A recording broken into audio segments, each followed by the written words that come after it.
Okay, we now move to case 2 where we are going to deal with forces on the sides of a polygon. I expect that everyone watching this video, you watched from video 1 on resolution of forces. This is our third video. We've talked about how to resolve in the introduction. We did a case where we are having forces acting at a point. And now in this video, we want to look at forces on the sides of a polygon. Now we have some common shapes which are normally used in our questions at A level. The first one is a square, as you will see in your exercise. And when you have a square, the shape is simple, common shape, and we realize the angle is subtended at the ends at 90 degrees. However, sometimes if this is a square ABCD, you might be given a diagonal, and this being a square, all sides being equal, you realize the angle subtended by the diagonal,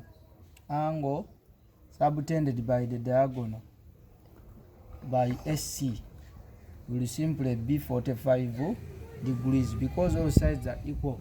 If this is x and this is x, the tan of theta is going to become x over x, which is 1, and the tan inverse of 1 is 45 degrees.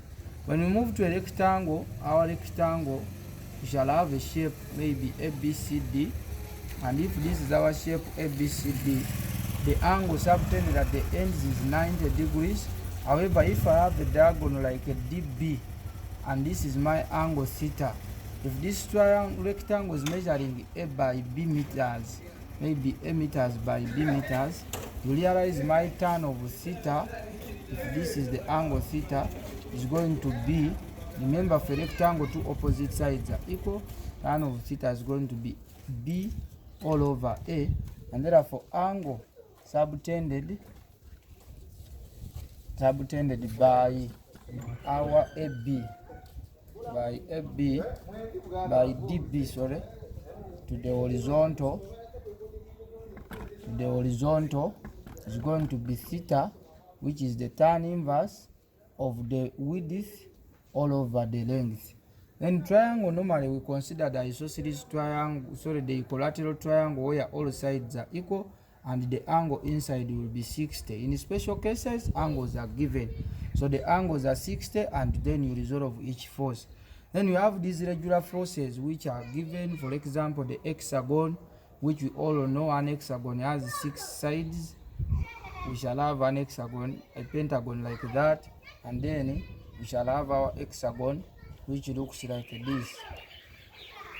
In these cases, for a pentagon, you consider the exterior angle from your O level. Each exterior angle of a regular pentagon is 72 degrees. Then for the hexagon, the exterior angle is 60. So on each corner, we can have an angle of 60 degrees. And then we use that to resolve our given forces on each corner. The same applies to the pentagon. Now lastly, we shall have, for hexagon, we have said you consider exterior angle. Consider exterior angle. Angle which is simply got by getting 360 all over number of sides. We shall get for irregular polygons, irregular shapes, the angle is given. The angle is stated in the question. So you follow what the question tells you. That is for the common shape. So we go to our first example. They are telling us forces of 9 newtons, 2 newtons, 5 newtons, and 1 newton act along the sides OA, AB, BC, and CO of a rectangle OABC. So we are now aware we are dealing with a rectangle which we can draw like this. We shall have our rectangle which we can draw like that. They are telling us the rectangle act along a rectangle SC where OA. So this is going to be our O, this will be our A, this will be our B, this will be our C. And they are telling us OA is 4A, these are dimensions, and AB is 3A. Now in case I have any diagonal, they are telling me that a force of 15 newtons act along SC. This is going to be my SC. Therefore, I need to get this angle here. We have said that angle will be the tan of theta is going to equal to this side is equal to this side. So we shall have 3A over 4A, and the theta becomes the tan inverse of that angle of 3/4, which we can now get. So after getting theta, we can now draw our rectangle again and represent our forces, as you can see. So we are going to have our rectangle, as you can see here, and this is going to be my O, A, B, and then C. They are telling us I have 9 newtons along OA. The direction of letters normally shows the direction of the force. We have AB, so the force will point up, and we have 2 newtons. Then we have BC, which is going to be 5 newtons. Then we have our SC, our CO. CO will point down 1 newton. And then we have one force along SC, which is called the 15 newton force. And we shall have our theta, in this case, tan inverse of 3/4 is going to simply be tan inverse of 3/4 is 36. Our direction here is 36.87 degrees. So after getting that, like we have done in our previous example, in this case, all the forces, the 4 forces along the sides are either vertical or horizontal. So our components are going to be simple. For example, for 9 newton, it is in the positive x, we shall have 9, 0, plus the 2 newton, it is in the positive y, 2, 0, so the 0, 2, shall have 0, 2, plus our 1 newton, which is pointing down, which will be 0, negative 1, plus lastly we shall have another force. Let me put it here. We have 5 newton pointing in the negative x, we shall have negative 5, 0, and then we resolve this one, which is going to give us the components as we shall have. For x, it is going to point in the x but negative, as you can see. So we shall have our negative 15 cosine of 36.81.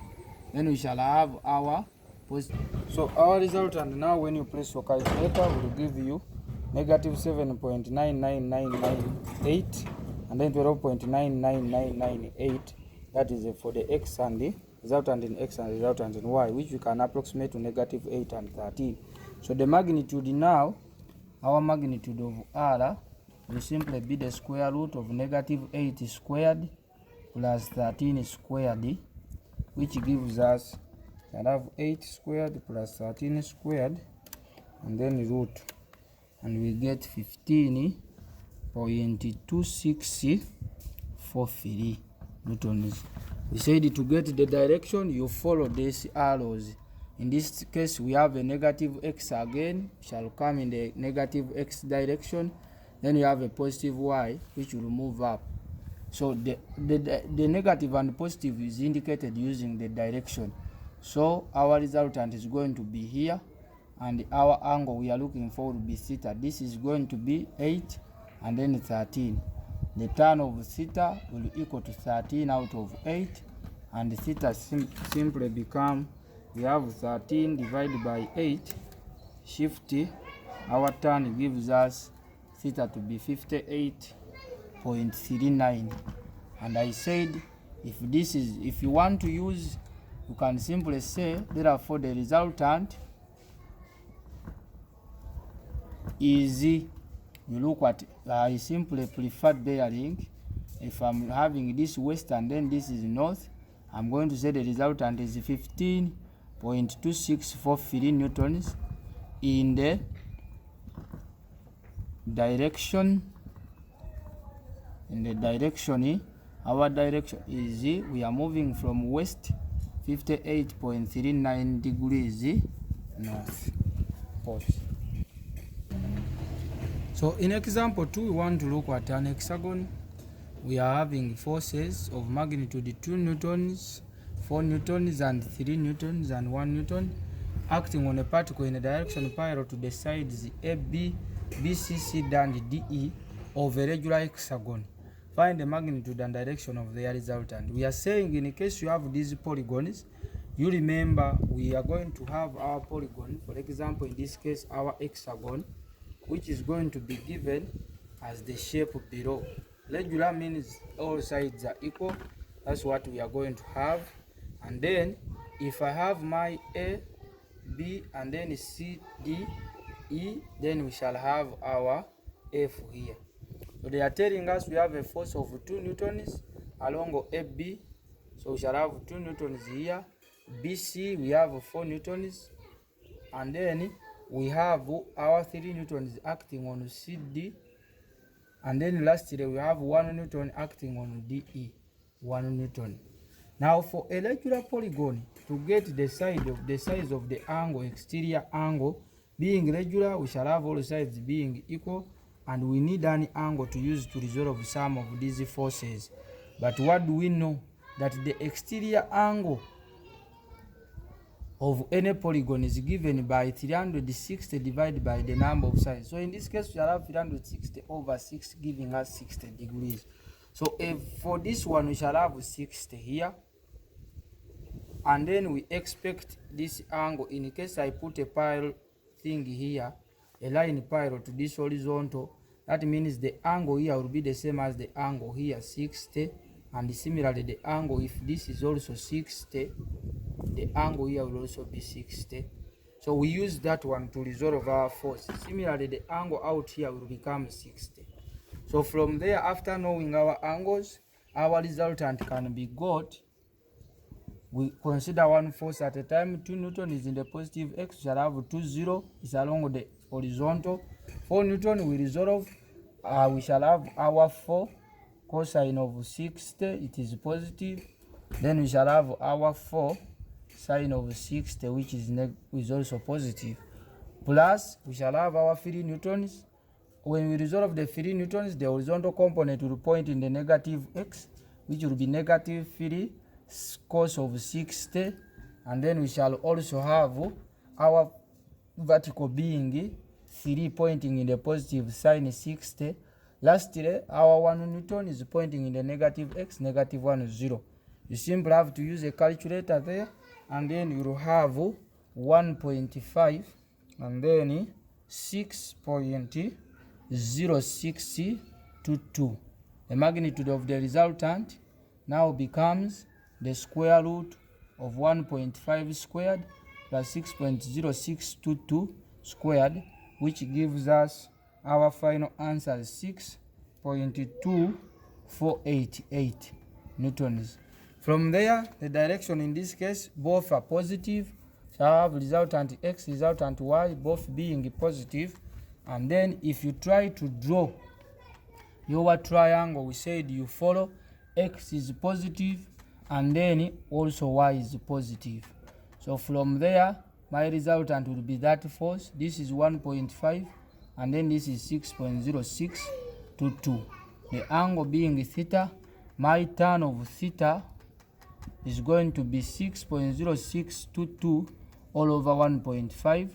Theta becomes 76.10 degrees. From there, you simply conclude by saying the resultant is, we have our magnitude 6.2488, and that is newtons. Don't forget the units. In the direction, if I place my compass here where the resultant starts from, this is my resultant. I will put my compass like this. This is north, this is east. So we are moving from the from the east going this side. That's why we are going to say east 76.10 degrees north. And that becomes our final answer for the resultant. So thank you for watching. I request you to follow and do the exercise. Our exercise is in the textbook of Understanding Mechanics. You are doing exercise 4B and 4C. 4B is easy, just peruse through. However, make sure you answer 4C carefully. Thank you for watching. See you next time with